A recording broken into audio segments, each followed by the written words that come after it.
infection has spread amongst the Evanuris. The gods look sick, twisted beyond mortal form and comprehension. Andruil hunts her own people, while Falandine demands that his own numbers are bolstered, lest he destroys all of Elvenon. Even Elgernon and Mythal are at odds, but then again, the Allfather hasn't been right since driving the Ghilan'nain out. I am afraid.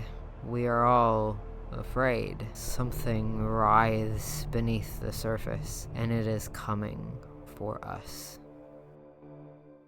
I think we know by now Ghilan'nain is, well, she's certainly something. We got a good look at her at the gameplay reveal trailer on the 12th of June, and we also had it more or less confirmed in Wesley LeBlanc's cover story in Game Informer that it is indeed Ghilan'nain and Elgernon that are in this trailer. And boy, is Ghilan'nain just incredibly eldritch in all her blighted glory. There was apparently even more footage released in IGN's early access gameplay of Veilguard, but I'm not here for spoilers and I haven't watched it, so I'm not going to be talking about that or really including any of it because I consider it heavy spoiler territory. So hopefully you can watch this without any anxiety, but I am also here to think about what her visage means for Veilguard and why exactly she might look like this, why she's blighted.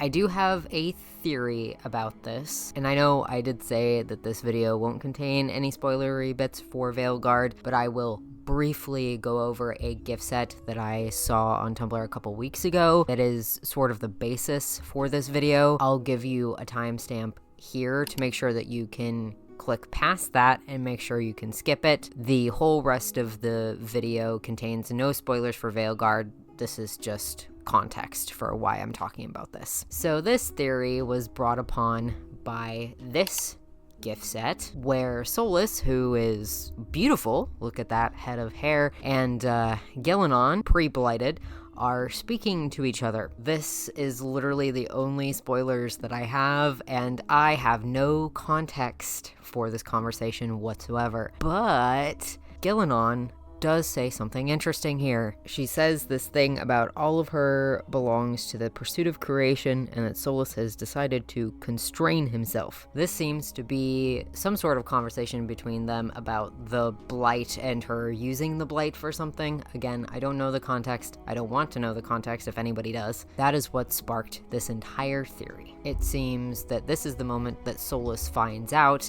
that the Blight is being used by Ghilan'nain or even most of the Evanuris themselves, which is fun. And it's in this moment that he realizes as well that Ghilan'nain wants to ascend to godhood. And it made me think, what if Ghilan'nain is the reason the Blight has spread, and most of the Evanuris are in on it, if not all of them? At the very least, we know Elgernon is, clearly. Perhaps Ghilan'nain wanted to be a god, and she was never afforded the opportunity to do so, despite the fact that she can create supposedly wondrous things even beyond what Mythal can create. Perhaps she wanted to prove to the Evanuris that she is just as powerful as them, and decided to use the Blight to do so. This became obvious to me, at the very least, through the short story by John Epler called The Horror at Hormak, or The Horror of Hormak, in the short story anthology To Winter Nights, which is a canon set of short stories within BioWare's world state, so to speak. It's where we get all of the companions from Veilguard. This story is that of Wardens Ramesh and Lesha, who are investigating the disappearance of a band of Grey Wardens in a mountain range, and what they find is downright horrifying. The Darkspawn the previous Wardens encountered have been twisted and corrupted beyond what the Blight is known for. They've swapped heads or have been put on the bodies of insects. Their limbs are mismatched. It's body horror central. These Darkspawn all seem to be coming from within a thaig that sits above or around some sort of ancient elven temple. A temple, I believe, that is dedicated to Ghilan'nain. Ramesh and Lesha find a warden named Friedel that has her eyes, well, more or less taken from her, or she took them herself, if you get what I mean, and she becomes manic at one point, screaming, and I quote, "They built it for her. They wait for her. I am free. I paid the price," which is awful to think about and perceive. Though she can't perceive it anymore.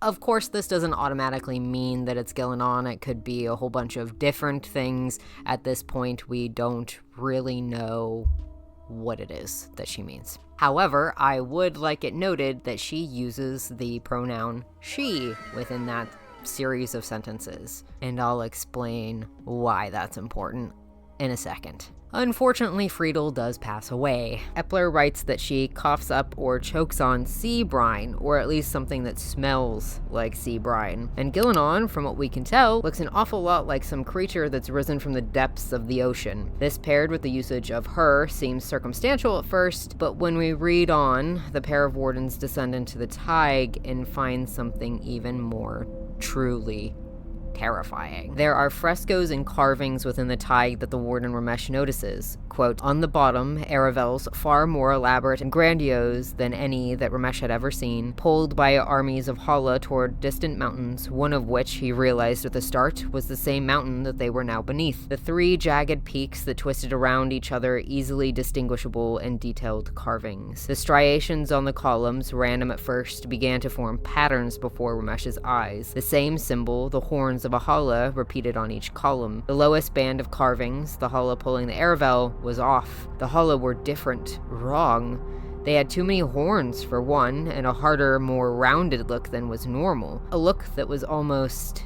insectile, and the horns themselves were longer and rigid, organic, somehow. It may be another reach, but I think because the Hala are so overemphasized in this temple that it's probably dedicated to Ghilan'nain. Mythal, Siles, and Andruil don't have much Hala symbology within their lore. Though I could see Andruil being the one that this temple is dedicated to.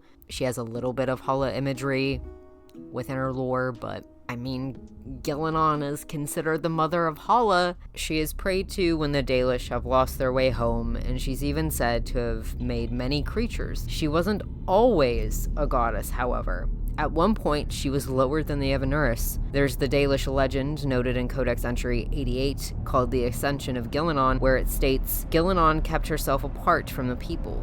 She used her power to create animals none had ever seen. The skies teemed with her monsters, the land with her beasts. Andruil hunted them all, and after a year of killing, approached Ghilan'nain with an offer. The gods would share their power with Ghilan'nain, but only if she destroyed her creations, for they were too untamed to remain among the people. Not only would it make sense that the temple would be dedicated to Ghilan'nain based on the Hala imagery, but also because of what the temple's purpose is: to create, to mutate, and to corrupt. The pool that the Darkspawn and Abominations and Horror of Hormak are protecting is either akin to the Well of Sorrows from Inquisition, or is a pool of lyrium directly from its Titan source, as it is stated several times that there is a giant lyrium crystal above the pool. The pool itself has been blighted, seeing as most of the creations within the temple are Darkspawn. They've just been spliced together with other things. It's an easy jump to think that perhaps Ghilan'nain secreted herself away within this temple, whatever this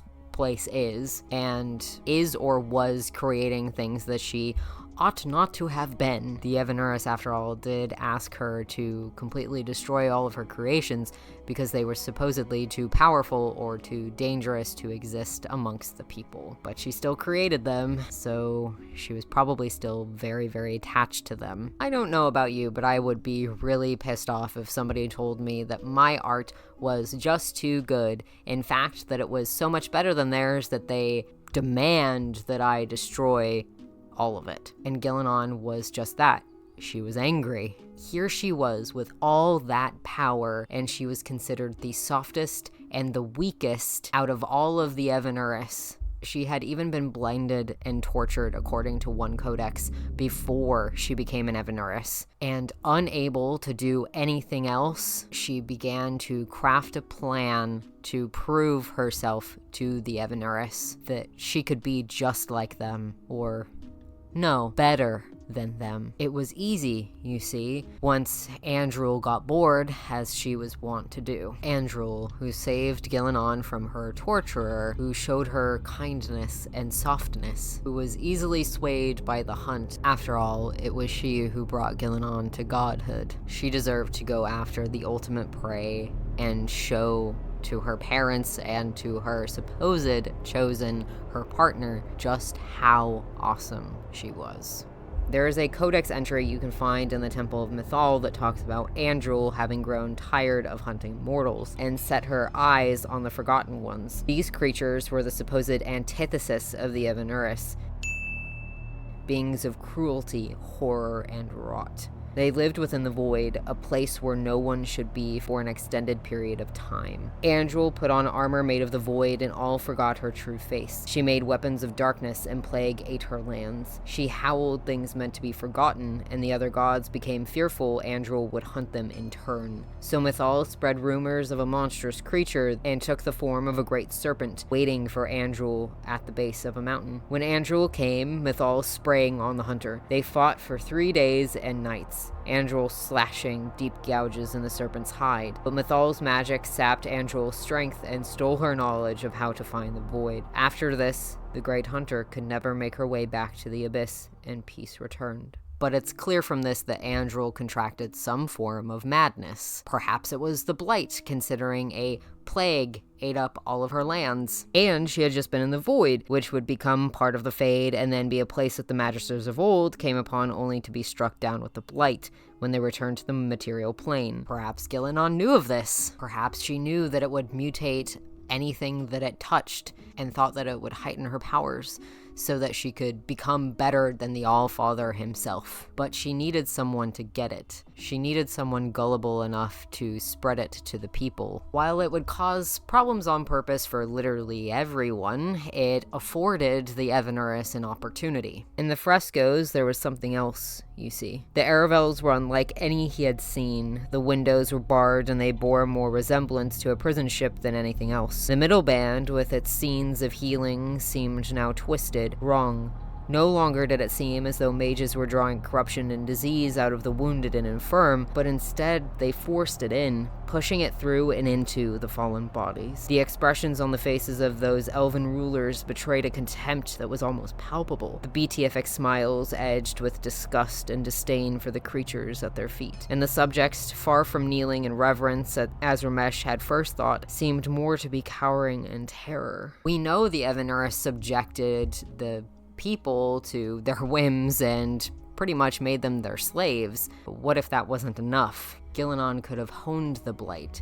She could have used it to heighten her capabilities. If it became a problem, she could spin it as something that they could use against dissidents. The Evanuris could create an army just in case there was some sort of rebellion. And there was a rebellion, wasn't there? The elves rebelled. They wiped their markings away with the help of that dog, soulless Mythal's pride. Perhaps Ghilan'nain was even the one who inspired the Evanuris to get rid of Mythal, the supposed best of them. Ghilan'nain had Elgar'nan under her thumb. He knew the Blight could be advantageous, and with just that, she had proved herself. She had become a true god. Ghilan'nain has been corrupted, or always was corrupt. This place was not the tragic temple of Mythal, beautiful in its ruin. This was a maddening horror of a prison where Ghilan'nain is meant to come back to take what is hers. In the end, she is exactly like the Darkspawn Magisters, a person easily turned into a villain by the promise for unceasing power, and that is reflected in her visage. I would be careful if your Inquisitor or even your Warden bears the Valasleen of Ghilan'nain. Who knows what it can mean for them if she got her hands on their pretty faces.